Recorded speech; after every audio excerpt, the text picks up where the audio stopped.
MadBhagavad, Chapter-4, Jnana Yoga, Knowledge of the Ultimate Truth. Verse 1.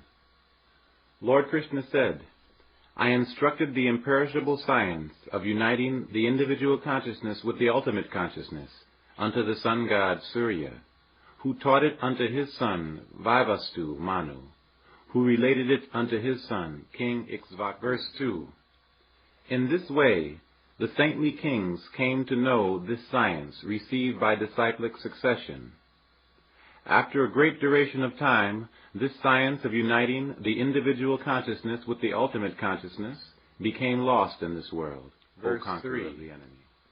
This very same ancient science of uniting the individual consciousness with the ultimate consciousness, and which is the supreme secret, therefore is being described by me unto you today, because you are my devotee. Verse 4.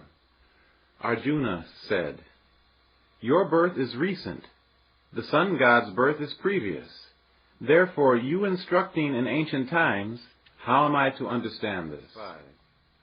Lord Krishna said, Many births of mine and also of yours have passed, O Arjuna. I am knowledgeable of all of them. Verse 6. But you are not knowing.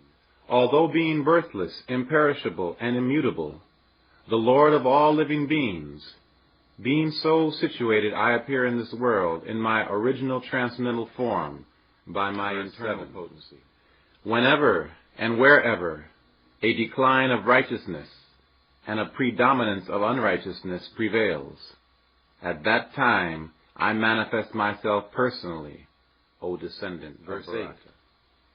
For the protection of the devotees and the annihilation of the miscreants, and to fully establish righteousness, I appear millennium after millennium. O Arjuna, one who knows the transcendental reality of my birth and activities, by this, after relinquishing one's body, one does not have to accept birth again, but attains unto me.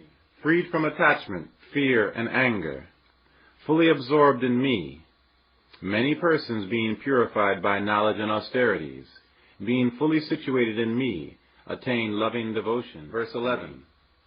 All who in whatever way surrender unto me, I reward them accordingly. All mankind follows my path, O Arjuna, in all respects. Verse 12. In this world, those who desire success for fruitive activities worship the various demigods, since in human society, success from fruitive actions manifests very quickly. Verse 13.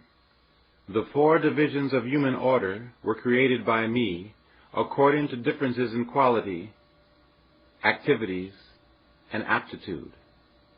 Although the creator of this know me as the non-doer, being immutable, activities never implicate me, nor are any aspirations for the results of any action by me. One who knows me in this way never becomes entangled by reactions to fruitive action. Verse 15. Knowing this, even those who achieve liberation, the ancient authorities performed actions. Therefore, you certainly must adopt the actions performed in the past by ancient authorities. Verse 16. Even the wise are bewildered in this matter of what is action and what is inaction. Thus I shall explain unto that action, which knowing, you will be liberated from all worldly inauspiciousness. Verse 17. The subject of actions prescribed in the Vedas should be understood. The subject of actions prohibited in the Vedas should be understood. And the subject of renunciation of action, as prescribed by the Vedas, should be understood, because the intricacies of action are very Verse 18. serious. One who realizes the renunciation of action in activities, and action in the renunciation of activities, he is spiritually intelligent among mankind, transcendentally situated, a perfect performer of all actions. 19.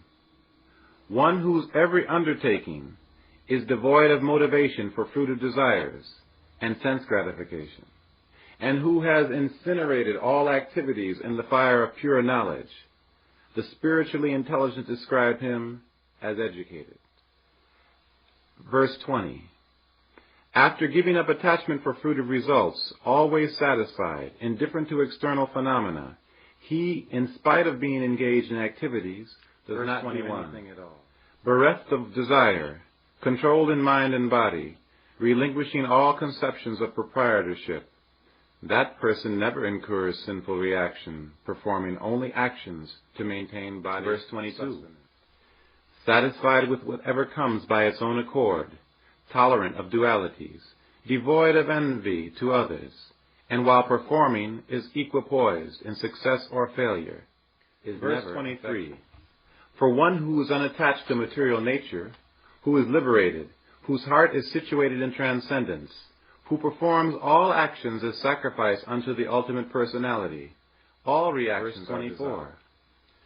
The sacrificial paraphernalia is the ultimate truth. The sacrificial fire is the ultimate truth. Offering of oblations and ghee by the Brahmana is the ultimate truth. For him being fully absorbed in the ultimate truth by spiritual activities, certainly the ultimate truth. Verse 25. Karma yogis following the path of yoga by actions engage in worship, offering sacrifices to the demigods only. Jnana yogis worship perfectly by invoking offerings of sacrifice into the sacrificial fire of the ultimate truth as a sacrifice. Verse 26. Celibates offer for sacrificial oblations the senses, such as hearing and seeing, into the fire of renunciation. Householders offer the objects of the senses, such as pleasing sounds and pleasant sights, into the fire of the senses. Verse 27. Manas offer into the fire of self-purification of the mind by yoga, ignited by the urge for self-realization. All the senses and their actions, as well as the life breath and its functions. Verse 28.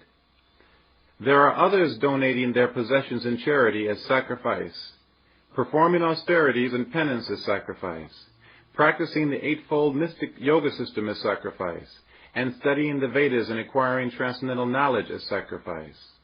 All enlightened beings and performers of strict vows. Verse 29. Some others offer the outgoing breath to the incoming breath, and the incoming breath to the outgoing breath.